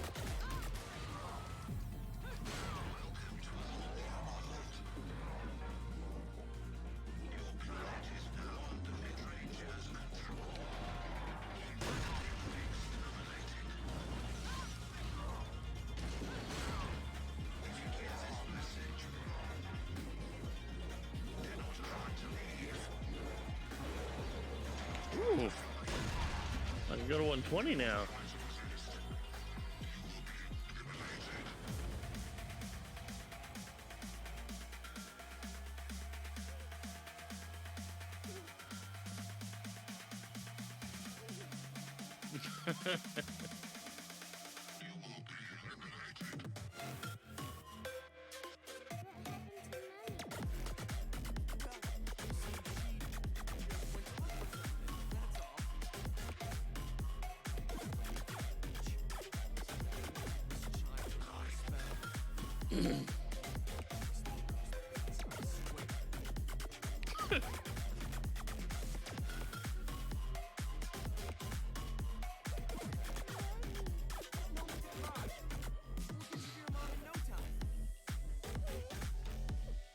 I have no clue what's going on. I know he's connected to her. He thinks Bayonetta murdered his parents. Or his father or whatever. I'm not sure who she is. It's candy. Strawberry, I think? I would have guessed That cat your friend? Yes, he is. Bayonetta in the past, but He's cute, isn't he? we find out she's a real little girl running around.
Oh man, I don't know how to run through this. I'm no good with patterns. The fuck do I look like? I wear glasses because I'm blind, not because I'm smart. Fuck's sake.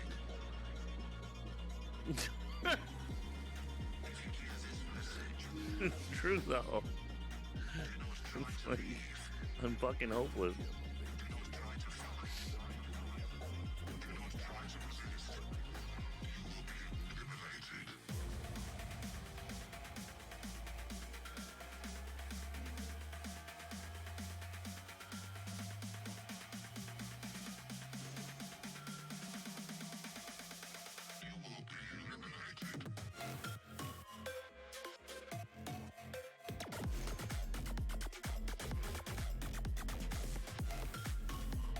Exit the gates of hell. Ba-dunk-a-dunk. Do-do-do-do-do.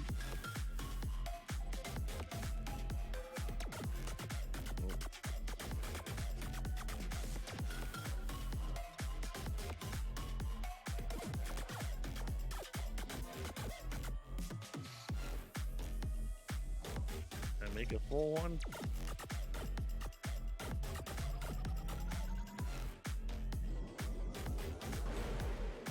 Good. I got 2. That's all that matters.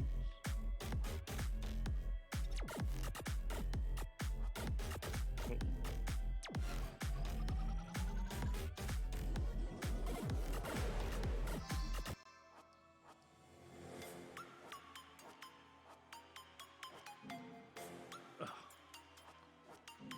You literally have to use the D-pad, the left and the right fucking sticks. It's pretty bonkers.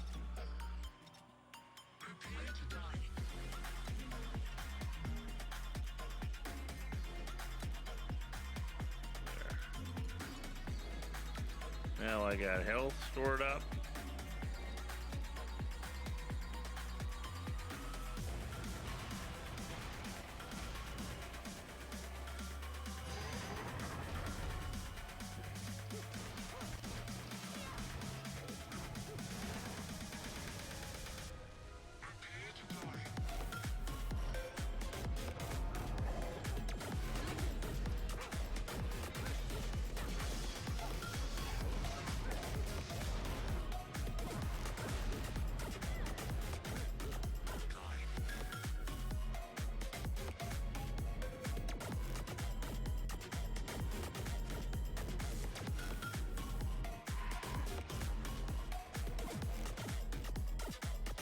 Where's the golden dipshit?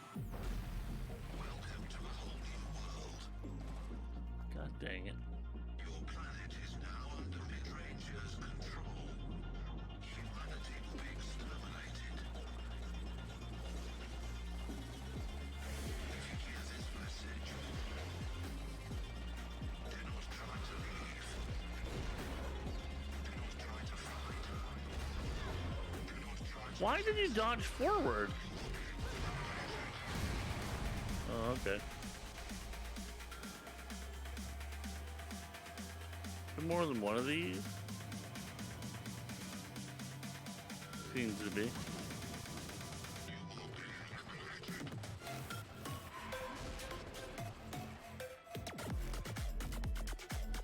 I don't know, this is just a goofy trap.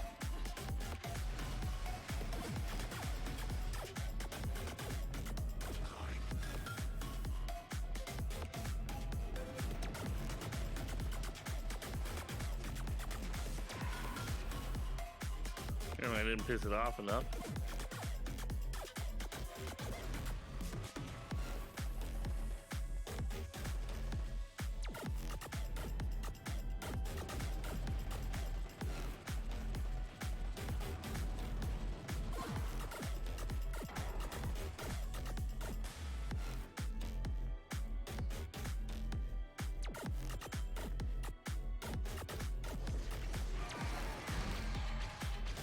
Okay.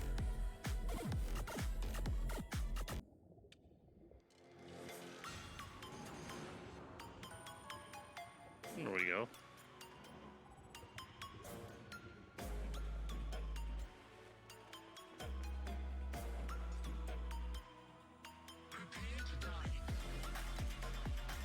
Okay.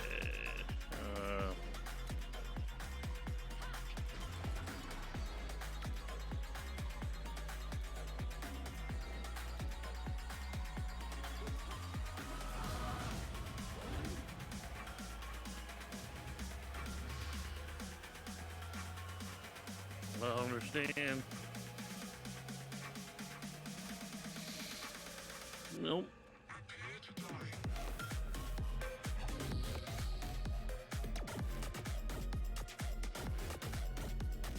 I'm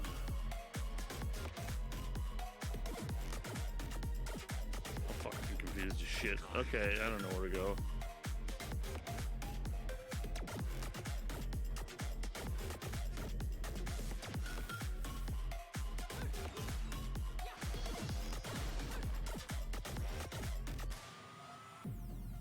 Supposed to be up here?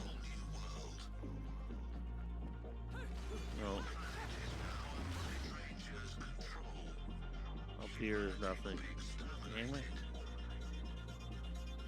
Well, how do I get...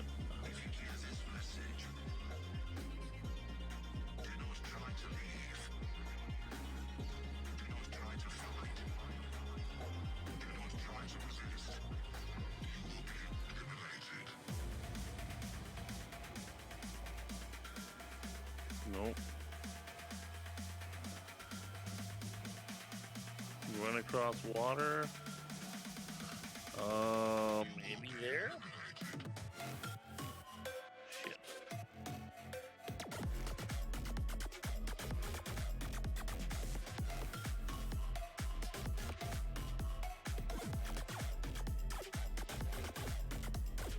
Hey, hero, what's up?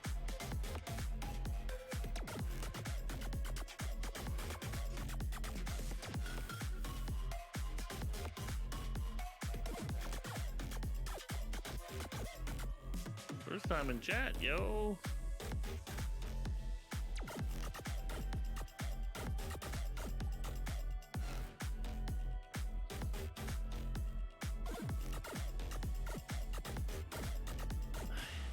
Fucking. It's gotta be that way. I don't think you can jump that high.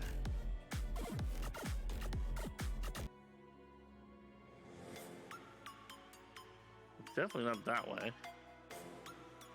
Oh shit, I don't know.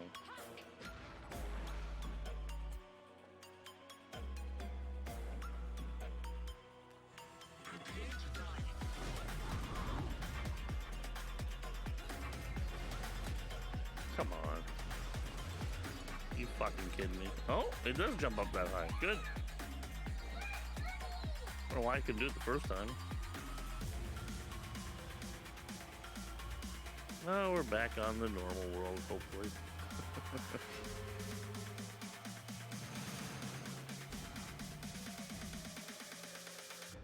Whew.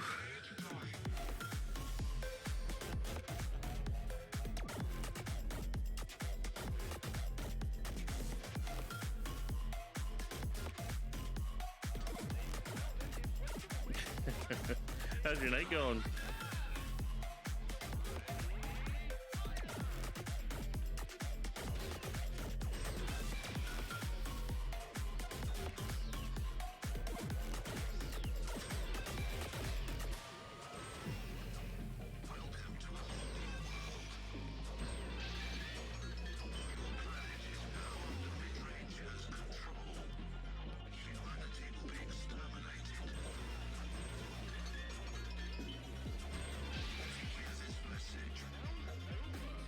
Whew. This is my best one.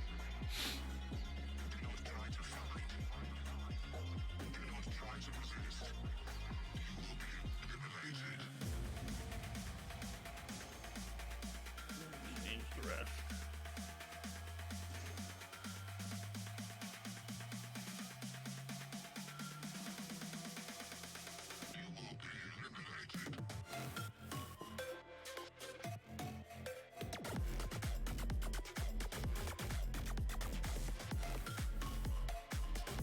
Cardinal virtue of justice. Oh, I didn't need to go. There's nothing in there to buy right now.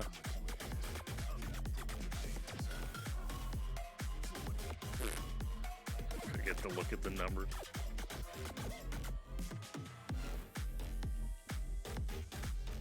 Well, that we get to see Badunkadunk anyway. Do do do do do. Badunkadunk. Do do do do do. What I should do is save it.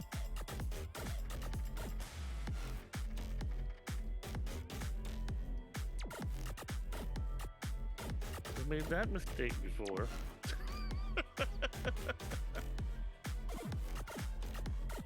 Whew.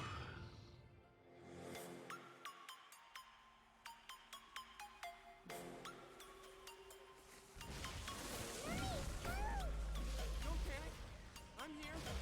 No need to worry about a thing.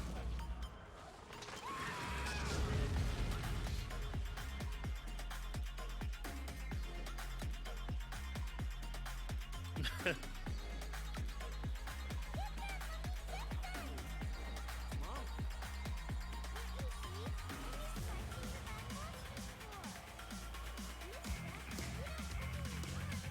Hey guys, what's up?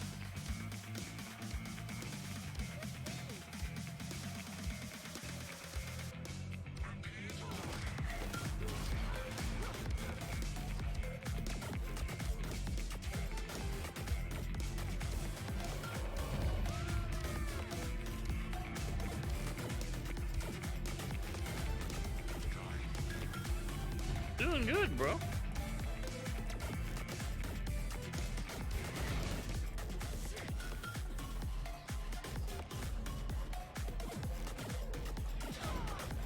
A little bit of excitement about to happen.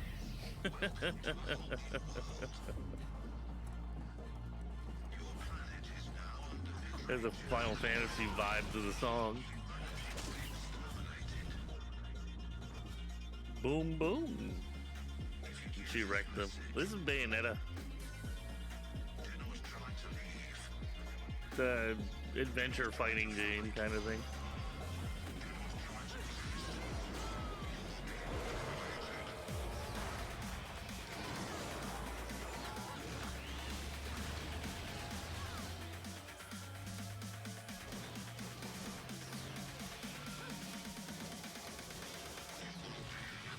Beating him with her own toys. Woo!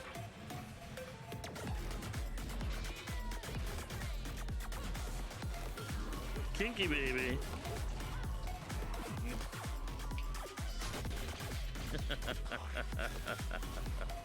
This is the first game that's been ported to PC, so the other two haven't been yet. But it's in the same vein as like Devil May Cry. And all 5 of those are on PC. Plus, there's a remade version of Devil May Cry called DMC.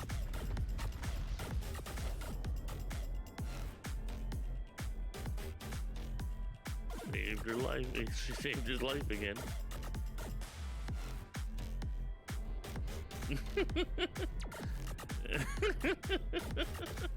He's like, what?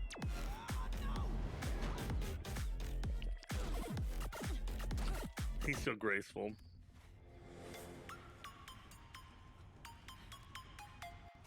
Hope you're having a good night, Raiders. I know Kai puts on a pretty good show.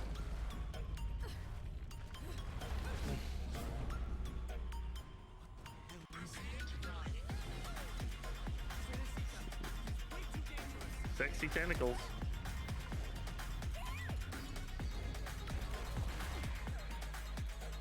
No. Oh, come on.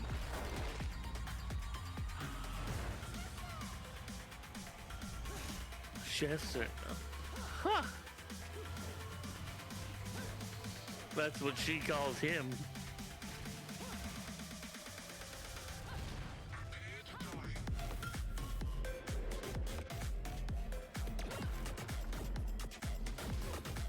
Uh-oh.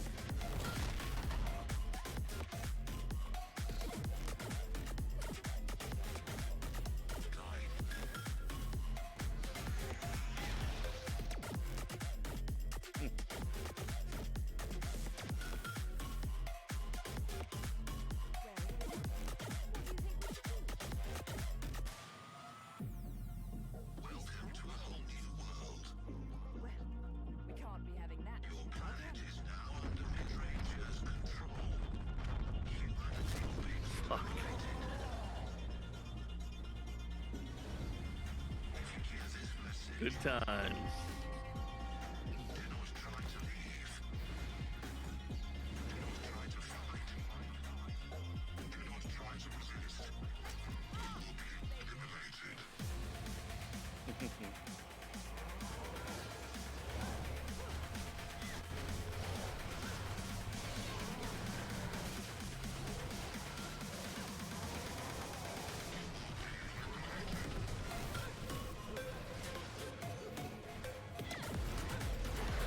Motherfucker.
shit.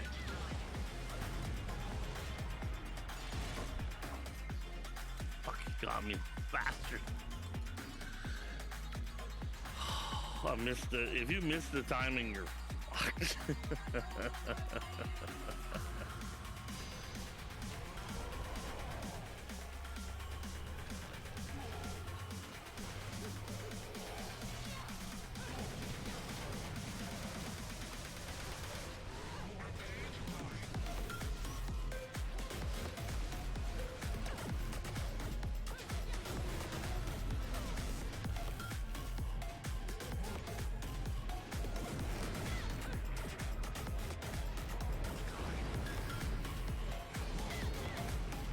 Ah!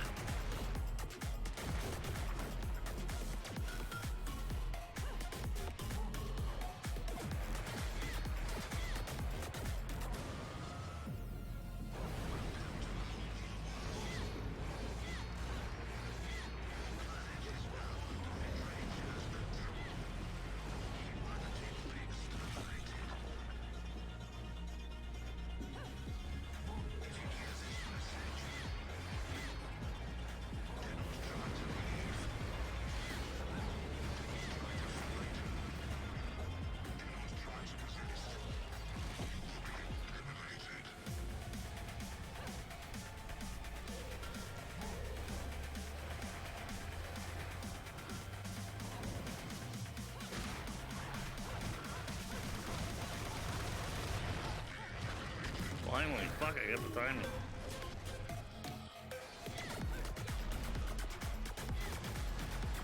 Oh yeah. It's got a God of War aspect to it.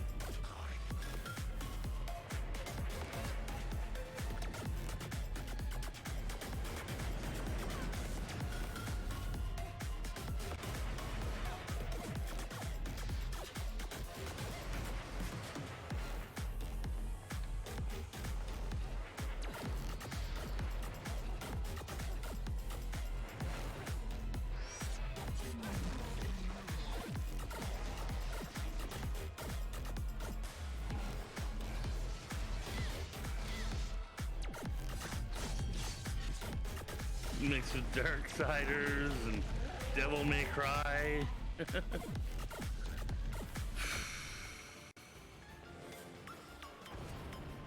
Okay. Yeah, it's pissed.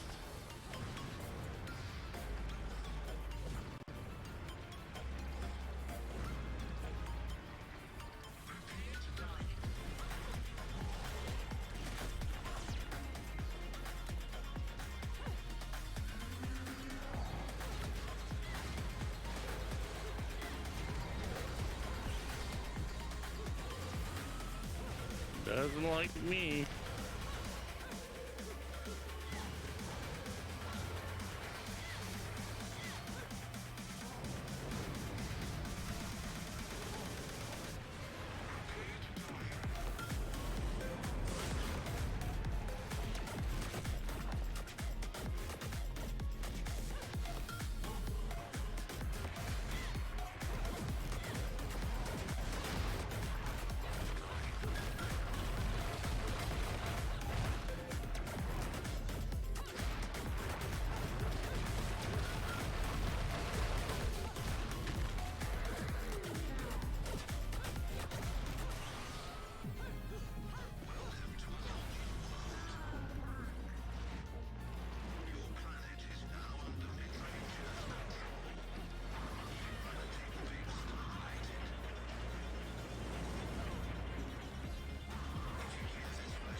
Whew.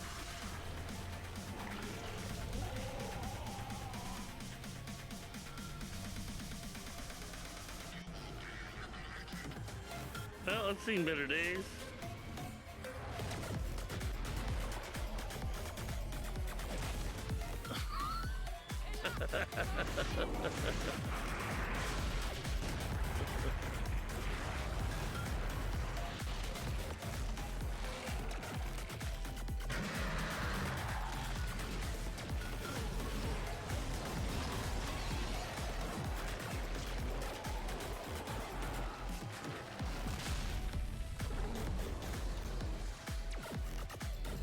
gotta play this with a controller.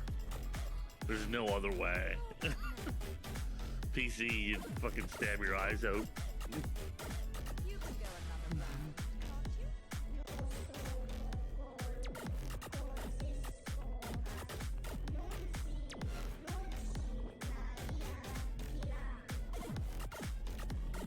Sage.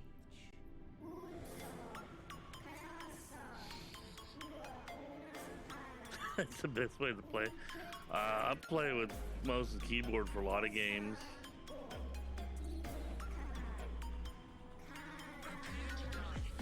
This one was designed on PlayStation first, so.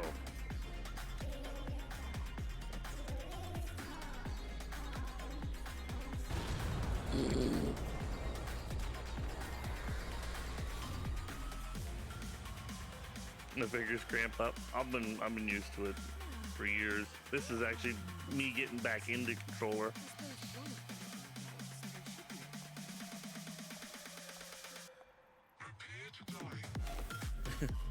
Her whole outfit is her hair.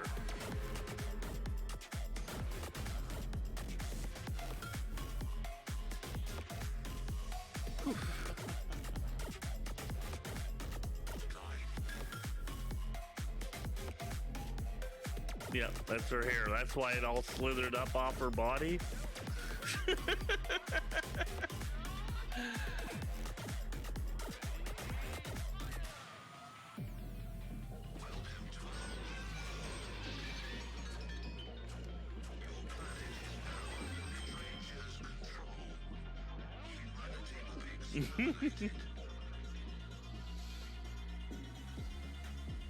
And there's 3 of these games, but the other 2 haven't come out on PC yet. And well, the 3rd game only came out on PlayStation like last year.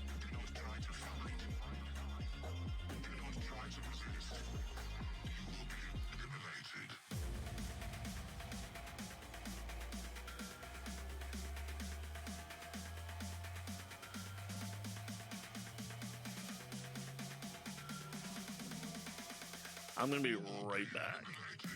Let's go in the washroom.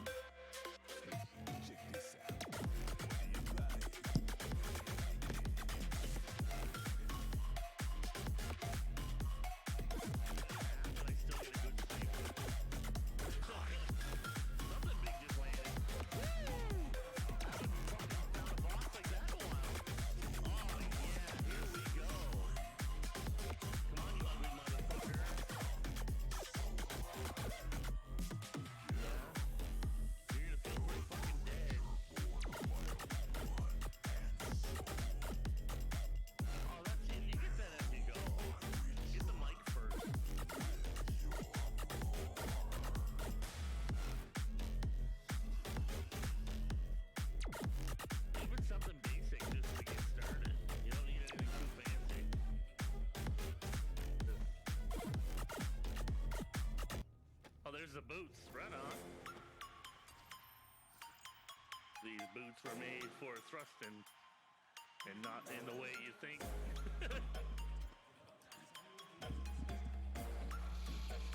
But if you got a dirty mind, you might think these boots are made. These boots are made for thrusting.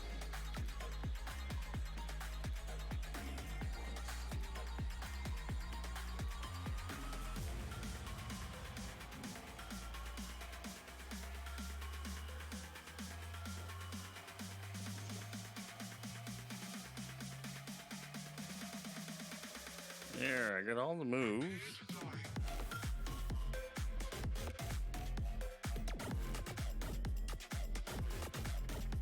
These are expensive.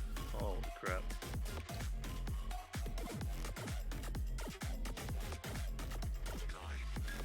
So far, the only one he shows is this one, some sort of weird perfume.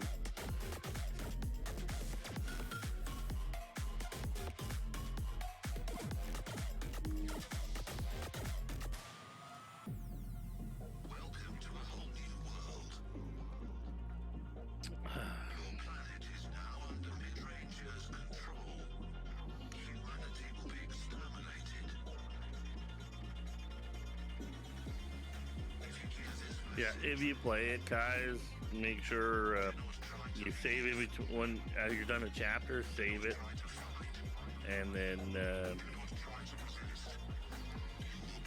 if you're gonna stop, make sure you finish a chapter. Because if you go and you're partway through a chapter, the game doesn't save the way you think. You might have to go back and do the whole fucking thing. Like, it's crazy. That's the only thing I didn't like. My camera's acting up here. Just give me a sec. Where are you, webcam?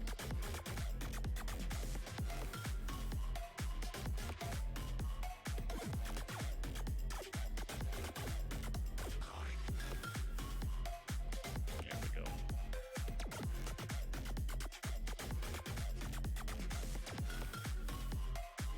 go. Death save, yeah. I lost a bunch of time because I fucking screwed up and I stopped part way through a chapter and I was like, oh,